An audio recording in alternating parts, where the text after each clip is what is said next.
Sounds great. Hey, at least the weather's getting a little better, right? We're gonna have some football weather on Friday. We're happy about that. 55 at game time is a little bit chilly, but it's okay. We'll make it work. So We'll make it work. Well, for that over sweating. I agree with you there. Well, let's go ahead and get started. A game against Smith Cotton last week. Kind of take me what your biggest takeaway was from that game was. I think the big thing for us is finishing that game out, playing 48 minutes and the resiliency to get a goal line stand, get the ball back with 4:40 left, and then run up the clock. We didn't have a chance to do that week 2 against Cap City to finish that game out. So going back now later on the road and finishing the game out, taking care of the football. Our run game has been a little inconsistent this year. So for us to get the ball with 4:40 left and run the clock out just by purely running the football, and when they know it's coming, we were able to run the ball.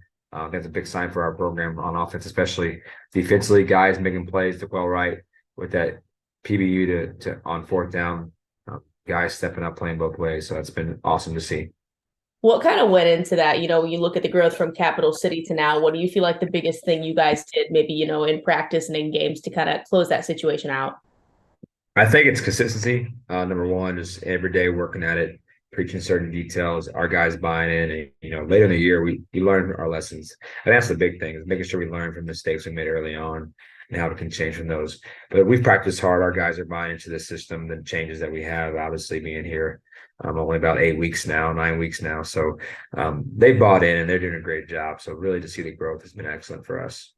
When you talk about those close games, what does that say about a team when they can come out on top of those, in those kind of gritty wins like that? It shows the grit and resiliency from our guys facing adversity, how you respond. I think really just the toughness of our team. We're gonna let all out 48 minutes, and last few games we've actually been able to play fully 48 minutes. The first 3 games of the year we weren't able to do that. So seeing that growth now has been good to see. Well, when you talk about 2 out of the last 3 games getting a win, do you feel like that's kind of some momentum that is brewing in your guys' favor?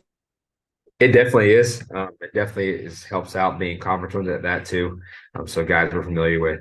But really just finally get that one win really helped us progress and snowball the effects of the positivity of our program and making sure constantly working harder and harder. After the game, we had some guys talk about, what it takes to win 2 of the last 3 and the work we've done the last 3 weeks. And so they're starting to see the phases themselves and be the leaders themselves. So leaning towards more of a player-led team than a coach-led team, that helps a lot when talking about leadership. When you talk about a player-led team, I hear about that a lot from coaches. What does that do for the team? How special is that, and what does that change when it's player-led? It's all about ownership and accountability that way. So if our guys can do that, a little less us monitoring some things, and players always, when their teammate says it and they know it's true, they take a little more as a coach is saying it, and so that brings that accountability piece back and rising, and especially when he's got leaders that, guys that are playing both ways, not taking many plays off, they're not on the sideline very much. They're going to respond to those guys that are out there putting the work and showing it every day. Curious about the growth you've seen from Alex Fernandez so far this season. Seems like he's getting those deep balls going too. Growth from him has been phenomenal. He's coached well. He responds to coaching too. That's the one thing, Alex. He's ready to learn. He wants to get better every day. It's all about reps with him. I think we said it early on in the year. He did not get JV reps at quarterback. His sophomore year playing defense, his junior year playing tight end. So this now finally getting game reps, live reps at quarterback has been phenomenal for him. So that growth from week 1 till now has been tremendous. He's always putting the work, asking questions, being coachable. His deep ball has greatly improved. Know when to take those shots. Sometimes we call it, but other times he's just taking it and reading it. And so that's been great to see him, the growth with him. Players follow him too. He's a great leader. So that helps too. Well, game against Rockbridge, what stands out to you about the Bruins on tape? We know their offense is explosive. They got some fast guys over there on the skill set. Brady Davis is a great quarterback. Obviously, we know what Sam does well. And so really see those guys, it's all about stopping those guys on the edge, getting their buck sweep down and stopping their run game. Defensively, they got some players out there too, all guys that are getting college looks out. All-state defender over at cornerback. So really you see those guys and see, what they have. And so we know what we're up against. We know we have to bring it. We also know what our strengths are. And we're going to play to our strengths and make sure our guys come out and do what they have to do to get a win Friday night.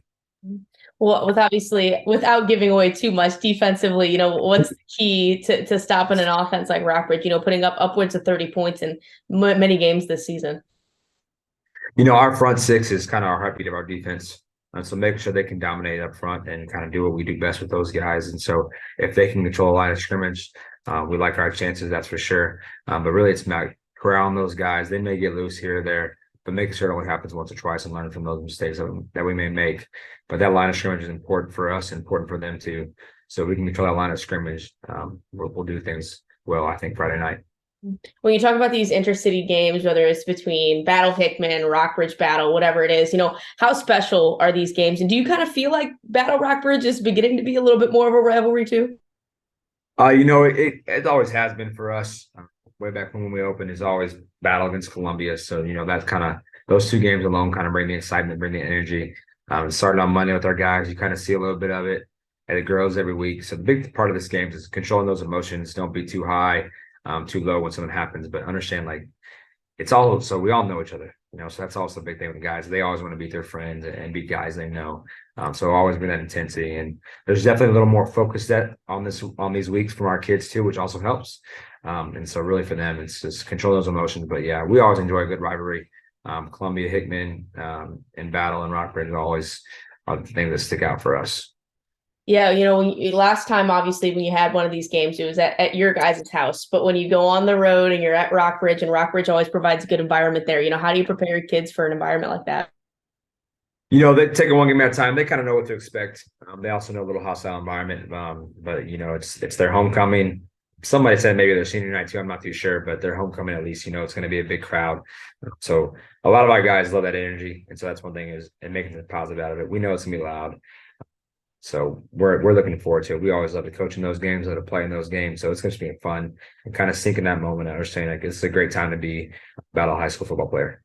I know Matt Perkins is a little newer in town from when you were last year, I think. But what have you seen from his teams? What have you liked that he's done with his team so far?